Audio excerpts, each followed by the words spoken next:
మేము జనరల్గా ఎవరికైనా బ్యాక్ పెయిన్ ఉన్నప్పుడు సజెస్ట్ చేసేది రోజుకు 3 నుంచి 4 సార్లు హాట్ ప్యాక్ పెట్టుకోమని చెప్తాం. బేసికల్లీ అదే హాట్ ప్యాక్ పెడితే ఏమవుతుంది అంటే మీ పెయిన్ సైకిల్ని బ్రేక్ చేస్తుంది. ఎందుకని హాట్ ప్యాక్ అనేది చాలా చాలా ఇంపార్టెంట్. సో మనం ముందుగా సర్దుకోవాల్సింది, లగేజ్లో పెట్టుకోవాల్సింది ప్రికాషనరీగా అంటే హాట్ ప్యాక్ ఒకటి. అట్ ద సేమ్ టైమ్స్ కొంతమందికి హాట్ ప్యాక్ అంటే కొంచెం ఇబ్బందిగా ఉండొచ్చు. సో అట్లాంటి వాళ్ళకి ఐస్ ప్యాక్స్ కూడా పెట్టుకుంటే బెటర్ మనం లగేజ్ బ్యాగ్లో.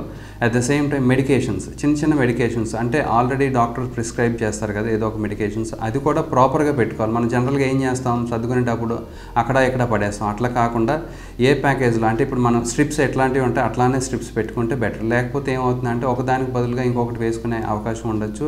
At the same time confuse అయ్యే అవకాశం ఉండొచ్చు. అదేవిధంగా చాలామందికి ఆయింట్మెంట్ రాసుకునే అలవాటు ఉంటుంది. సో ఇప్పుడు చాలామందికి బెంగే కానీ లేకపోతే లోకల్ ఓల్నీ జెల్ కానీ ఎట్లాంటి ఆయింట్మెంట్స్ అయినా పెట్టుకోవచ్చు. అంటే ఎవరికి తగ్గట్టు వాళ్ళ ఆయింట్మెంట్ ఎవరికి ఏ బాడీకి సూట్ అవుతుందో ఆ బాడీకి తగ్గట్టు ఆయింట్మెంట్ ఒకటి పెట్టుకోవడం అది చాలా ఇంపార్టెంట్.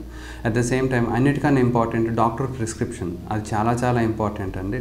డాక్టర్ ప్రిస్క్రిప్షన్ అనేది ఫోన్లో కూడా పెట్టుకోండి. అట్ ద సేమ్ టైం ఒక సాఫ్ట్ కాపీ, ఒక హార్డ్ కాపీ సూట్ కేసులో ఎక్కడైనా పెట్టుకున్నా పర్వాలేదు.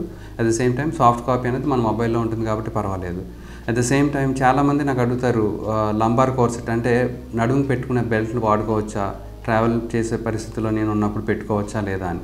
సో ఒకవేళ యూజువల్గా పెద్దవాళ్ళు అంటే geriatric persons above 50 to 60 years above ఉన్న వాళ్ళకి డెఫినెట్గా ఎక్కువసేపు లాంగ్ జర్నీ చేయాల్సిన అవసరం ఉంటే కనుక, ఎక్కువ పెయిన్ ఉంటే కనుక లంబార్ కోర్సెట్ అంటే ఎల్ఎస్ బెల్ట్, నడుముకి పెట్టుకునే బెల్ట్ అనేది అవసరం.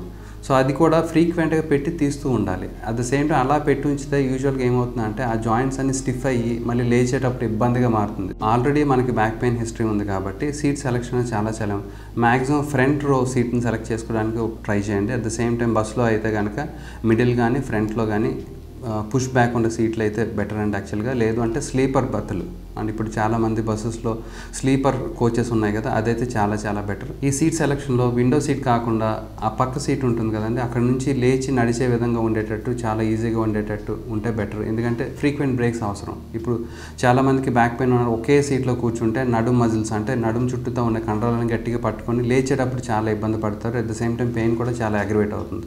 సో దీన్ని ప్రివెంట్ చేయడానికి అట్లాంటి సీట్ సెలెక్ట్ చేసుకుంటే ఈజీగా లేచి ఒక చిన్న వాక్ ఒక 10 to 5 steps వేసేసుకొని వచ్చి మళ్ళీ కూర్చునేటట్టుగా ఉంటే చాలా బెటర్ అండి. ఇప్పుడు ఎయిర్పోర్ట్కి వెళ్ళిన తర్వాత చెక్ ఇన్ టైంలో ఏం చేసుకోవాలి, చాలామందికి ఒక చిన్న ఆప్షన్ ఉంటుందని తెలియదండి. ఇది చాలా ఇంపార్టెంట్ ఆప్షన్, TSA అంటారు, అంటే ట్రాన్స్పోర్టేషన్ సెక్యూరిటీ అడ్మినిస్ట్రేషన్. ఇది ఉన్న చోట్ల ఏం చేస్తామంటే డైరెక్ట్గా మనం బెల్ట్స్ తీయడం కానీ లేకపోతే లిక్విడ్స్ తీయడం కానీ అట్లాంటిది ఏమీ లేకుండా వ్యాలెట్స్ బెల్ట్స్ ఏం తీయకుండా డైరెక్ట్గా మనం వాకిన్ అయిపోయి సింపుల్ సెక్యూరిటీ ఉంటుంది.